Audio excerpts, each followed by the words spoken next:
बहन बनी देवरानी। प्रीति, मम्मी मैं आपको कितनी बार मना कर चुकी हूँ कि मैं जिस घर में किसी को जानती नहीं पहचानती नहीं उस घर में मैं शादी कैसे कर सकती हूँ। मैं तो ससुराल में बिल्कुल अकेली पड़ जाऊंगी। माँ, पर प्रीति बिटिया, एक न एक दिन तो हर लड़की को अपने ससुराल जाना ही पड़ता है और ये तो हर लड़की के साथ होता है। ससुराल में जाकर एक दूसरे को पहचानना, सबके दिलों में जगह बनाना, सबसे प्यार बांटना, यही तो रीति है। कोमल, प्रीति की बड़ी बहन। मम्मी, अगर इसे ऐसी जगह शादी नहीं करनी जहाँ इसे कोई न जानता हो तो ऐसी जगह तो कर ही सकती है ना जहाँ कोई इसे जानता हो, कोई इसका साथी हो। प्रीति, अरे कोमल दीदी, अच्छा हुआ आप आ गए। मम्मी को देखो ना, कब से शादी कर ले बोल रही हैं। जब मैंने बोल दिया कि मुझे अभी शादी नहीं करनी तो फिर क्यों बार बार मम्मी जिद कर रही हैं। कोमल, ठीक ही तो कह रही है मम्मी, एक न एक दिन तो शादी करनी है, तो क्यों ना समय रहते ही खुशी का काम ठीक ठाक हो जाए। वैसे अगर तुम कहो तो मैं तुम्हें एक सलाह दे सकती हूँ। मेरा एक लौता देवर मोहित अभी नई नौकरी पर लगा है और माँ बाबूजी उसके लिए एक लड़की देख रहे हैं, पर मोहित को अभी कोई लड़की पसंद नहीं आ रही है। अगर आपकी रजामंदी हो तो मैं प्रीति के लिए अपने देवर से बात करूँ। माँ, ये तो बहुत अच्छा रहेगा कोमल बिटिया। अगर तेरे ससुराल वाले इस बात के लिए मान जाते हैं तो तेरे पापा और मुझे कोई एतराज नहीं है। कोमल, और प्रीति तू बता। प्रीति, मुझे क्या पता दीदी, आपको जो ठीक लगे वैसे करो। अच्छा, मैं अभी जाती हूँ। प्रीति शर्मा कर अपने कमरे में चली जाती है। प्रीति और कोमल दोनों सगी बहनें थी। कोमल की शादी शहर के एक बड़े ऊंचे घराने में हुई थी। कोमल प्रीति की शादी की बात अपने देवर से करती है। सब लोग इस रिश्ते के लिए मान जाते हैं क्योंकि प्रीति के स्वभाव को सब जानते थे। सबकी रजामंदी से खुशी खुशी रिश्ता तय हो जाता है और प्रीति और मोहित की शादी हो जाती है। प्रीति नई नवेली दुल्हन बनी, नए सपने संजोए अपने ससुराल आती है।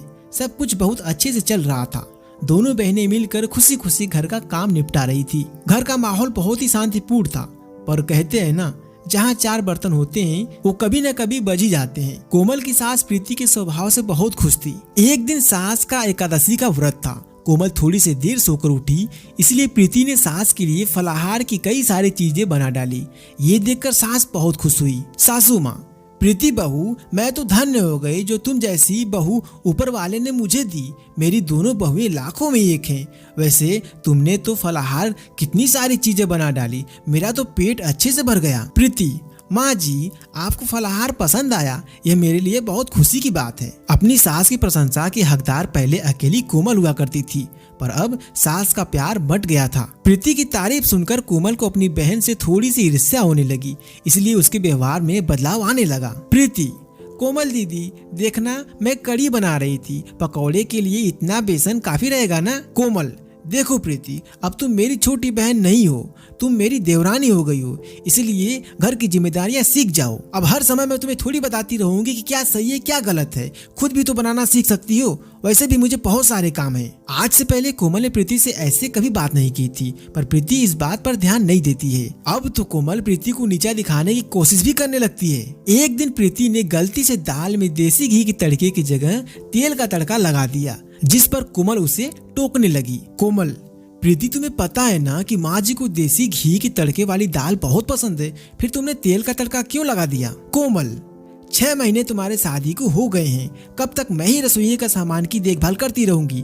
तुम्हें भी तो कुछ सीखना चाहिए। देसी घी हमेशा भंडार घर में रखा होता है, एक बार वहाँ जाकर देख लेती, कम से कम ये गलती तो नहीं करती। एक बात कान खोल कर सुन लो, यहाँ तुम मेरी बहन नहीं देवरानी हो। कभी ये सोचो कि दीदी दीदी करके तुम मेरी मदद लेकर घर में सबकी तरफदारी बटोरती रहोगी और मैं चुपचाप देखती रहूंगी। सास, कोई बात नहीं कोमल बहू, इस पर इतना गुस्सा होने वाली क्या बात है। कभी कभी देसी घी ना हो तो तेल के तड़के वाली दाल खाने में कोई परेशानी नहीं है, और वैसे भी तो तेल के तड़के में भी दाल बड़ी स्वादिष्ट लग रही है। मुझे प्रीति ने ऊपर से सफेद मक्खन डाल कर दिया था, और मखनी दाल तो मक्खन डाल के वैसे ही स्वादिष्ट हो जाती है। प्रीति की तरफदारी करती हुई अपनी सास को देखकर कोमल गुस्से से भर जाती है और पैर पटकती हुई अपने कमरे में चली जाती है। कोमल ने प्रीति से बात करना भी बंद कर दिया था। इस वजह से प्रीति का मन बहुत परेशान रहने लगा था। दोस्तों, इसके बाद कोमल और कोमल के सास ने प्रीति के साथ जो किया वो जानने के लिए इस चैनल को सब्सक्राइब जरूर कर लेना।